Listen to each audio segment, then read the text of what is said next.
think we need to look a little bit deep. Let's look deeper.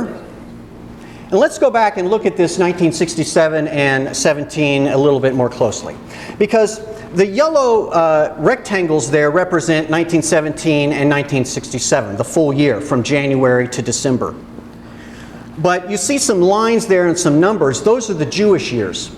And if you look at this on the Jewish calendar, these amazing events of the Six-Day War and the Balfour Declaration and so forth happened on the year after a Sabbath rest year, 49 years apart. So from the Jewish calendar standpoint, it's really a 49-year pattern rather than a 50, well, it's also a 50-year pattern. Now let me say something. I spoke about a 50-year pattern. I do believe that God uses patterns like 50 years. But I also believe that God uses patterns that are tied into the Jewish calendar as well. And in this, it's the pattern of the 49 that we're going to be talking about for the rest. So 2017, it's absolutely worth watching. But I'm going to be talking about the pattern and the principles that fit with this 49-year series for the rest of this talk. So if these these events are really 49 years apart on the Jewish calendar, then wait, maybe these are the lost Jubilees. Is this the pattern? Can we now look at the Jewish calendar and go in 49-year increments and see what God might be doing there? So let's start by taking this pivotal year of 1967 and let's go forward 49 years this time. Let's look at the Jewish calendar and let's go ahead 49 years. By the way, I keep calling it the Jewish calendar for your sake, but actually you could say that this is God's calendar. I mean, He invented it. He gave it to the Jews. He gave it to Israel, but it's really His. Okay. So let's look 49 years ahead in the Jewish calendar and see what happens. Well, this comes to year 5776. And we're in it right now. We're in this year. This year began on September 14th of last year, and it's going to end in October 2nd of this year. So we've got just a little bit over a month left, because the Jewish calendar begins in fall. I'll say something more about fall and spring calendars in a little bit, but just stay with me. The Jews see their calendar as starting in fall, and I think for good reason. And we're in this year. Now, we talked about, in the scripture, we said the ram's horn was blown, and you sanctify it on the 10th day of the 7th month. And the 10th day of the 7th month, that's when it comes up this next time, will be October 13th.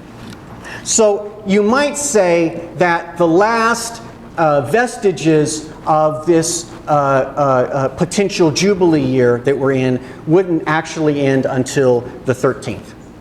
Okay? But we're going to just kind of stay with the basic definition of the 14, which was Rosh Hashanah last year, and October 2nd. Okay, so let's look at this year. What has happened so far in this year that might be Jubilee associated? Well, we took a look at it, and we noticed some things, some really interesting things from a couple different areas. And I'm going to show you the first one here. And this one was notable because it happened on September 14th. It was on the first day of the Jewish year. I would say that the world got a birthday present from the Almighty. Because on this day, something happened in science that people have been waiting for, looking for, talking about for decades, and something happened right on this day. It got headlines all around the world. Any idea what it is? Anyone can guess? I'll tell you. It's the world's first detection of gravitational waves. Now, these waves had been predicted by Einstein 100 years earlier. And people have been, and he said, mathematically, if the general theory of relativity is correct, these waves will be produced. And people have been trying to, they've calculated, they've been trying to detect these for 15 years. And on September 14th, 2 different detectors on either sides of the world got the exact same waveform that passed through. Bingo, we had our first detection. The second detection actually came about a month or so ago, the second time. But the very first time on September 14th. Okay, that's something pretty good. Now, what else has happened? And let's go to something else. And I want to point out something that happened starting on September 14th, because you probably will never have heard of it or thought of it this way without me exposing it. I want to talk about terrorism. And in case you have not inferred this already, one of the suggestions and ideas that we've had about this Jubilee is that God works in Israel first and then to the world. So September 14th was notable in Israel. Have anybody heard of the stabbing intifada that went on? It was really, really bad last fall. It didn't get much coverage because we're so eccentric on our own stuff. But it was gripping for the nation of Israel. And the very first death of that stabbing intifada happened on September 14th, so the first day. And then we tracked, because we had, one of the predictions we had made in Israel First was that the things that would happen with regard to the 7-year cycle, this time we're not going to be so financially focused, but instead we felt, based on Scripture, that we were very concerned that there would be a new wave and a new kind of terrorism. And so it's been just amazing how this has exploded in the free world here, the places you would expect to be able to reasonably go to, but Israel got it first. They were, by even in September, it was ramping up to where there was these attacks coming every day. Okay, so that's not so nice of a pattern, but it's there. And I'd like to talk about yet another pattern. Now, this one also happened in September. It didn't happen in September 14th. It happened a few days later. I'd like to talk about the 4 blood moons. You don't really have to know anything about them to follow what I'm going to say, because it's so simple. I'm saying that there are 4 eclipses, and they fell on 4 feast days, 4 Jewish feast days of Passover and Sukkot in the years of 2014 and 2015. And all 4 of these events happen to be visible in the United States. And the 4th one was visible in both the United States and Israel. So that's what it looks like on the regular Gregorian calendar. But let's look deeper. Let's look at this pattern on the Jewish calendar. And so you see that really from the Jewish year standpoint, these 4 events span over 3 different Jewish years. And the 4th one, the one that was visible in both Israel and the United States, was in this year of 1576, which we're positing as proposing, it seems like it could be a Jubilee. All right? Now, why am I bringing this up?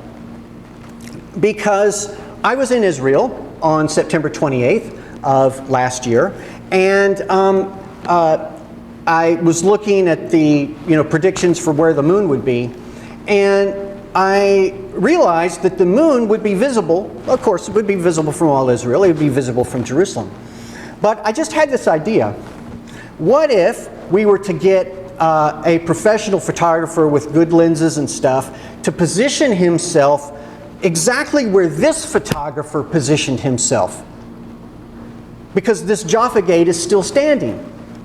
And so we got as close to that position as we could, and we took photographs of this amazing eclipse. Do you want to see the result? There's the result. Now, of course, we knew that the moon would be over the Jaffa Gate in the west. But what totally surprised us when we put the pictures side by side was there was the clock tower. That clock tower was built by the Ottomans and was torn down in 1922, 5 years after this picture was taken. So we had no idea that the moon, when it's passing, that wasn't the only place the moon sat, but that was actually the place where it looked the prettiest. It was the brightest relative to the, it was just the best position for it. And we were very surprised that it was in the position of that clock face. And you know, what we're proposing here is that this was potentially a Jubilee year here that we're in, and when General Allenby walked through the gates in 1917, that was also a Jubilee year, based on the Jewish calendar. So that's the connection. Okay, well, what kind of big event should happen in Israel if this is a Jubilee year? Let's move to from the small stuff to the big stuff. You see, Jubilee is about the return of the people of Israel to their families and to their property. So let's focus on property because that's pretty definite. What land that God has promised to Israel in His covenant to give this land that we call Israel eternally to the Jewish people, what promised land is not fully under their control right now? There are three main areas.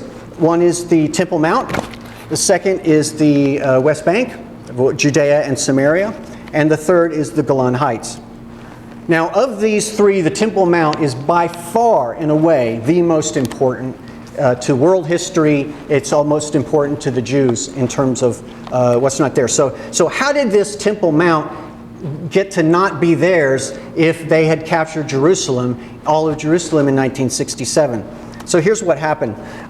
In the Six-Day War, when the storm troopers, paratroopers rushed in, and they took control of the whole Temple Mount. And you can see them getting their photograph taken with the Israeli flags there. The Dome of the Rock is back there. But a mere 2 weeks later, without any court approval or any chance for the people to vote on it or do anything, the military said, we're giving it back.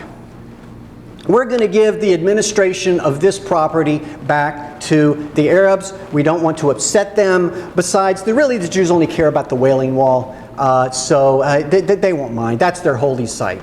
It's like, okay, so that's completely out of bounds for Jews. But it happened, and it was done. It was done before anything could happen.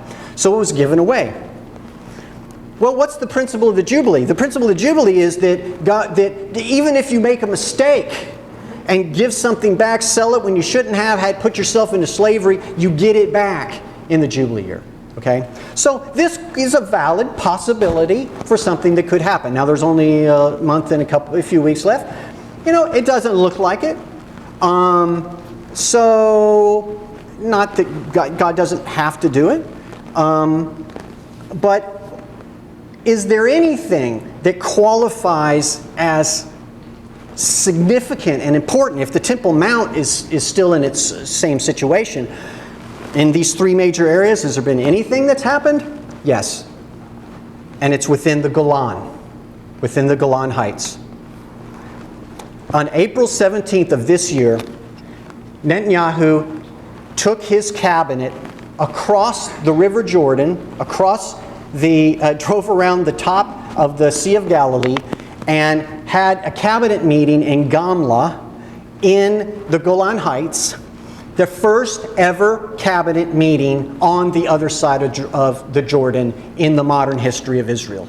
They would never go there because that has been a territory that has been on the table for negotiation. They would, the land for peace thing, we would save this peace to potentially, if we could get peace, we'll save it. So they never annexed it. They never took it. And it's been in this uneven state for the last 50 years. It was taken in 67, and it's just remained in limbo. I mean, Jews have moved in, but knowing that they may be asked to vacate. Well, on April 17th, Netanyahu put out a press release to the world saying Golan is to Israel what Jerusalem is to Israel. It's never going back. And this is a picture I took of this Golan, and then you can see Syria across the border there. Look how Israel has developed their land so much more. And the reason that Netanyahu and their team did this is because of all these negotiations with regard to Syria. And they were going to send a message to all of those parties, Russia, the United States, France, everyone, Egypt, everyone, Syria, everyone involved in this. No matter what happens, the end result of your negotiations is not going to be that Golan is given to somebody else. So that's what forced him to go ahead and do it. The United States immediately condemned it. Then the UN Security Council immediately, in another day, said, we remind Israel of resolution such and such and such, way back in the 70s, that said that this land is not recognized as Israel. It is not officially Israel. That was the response. But Netanyahu was saying, if necessary, we will go to war over this. And that is new. And this is big. And it happened on this exact year.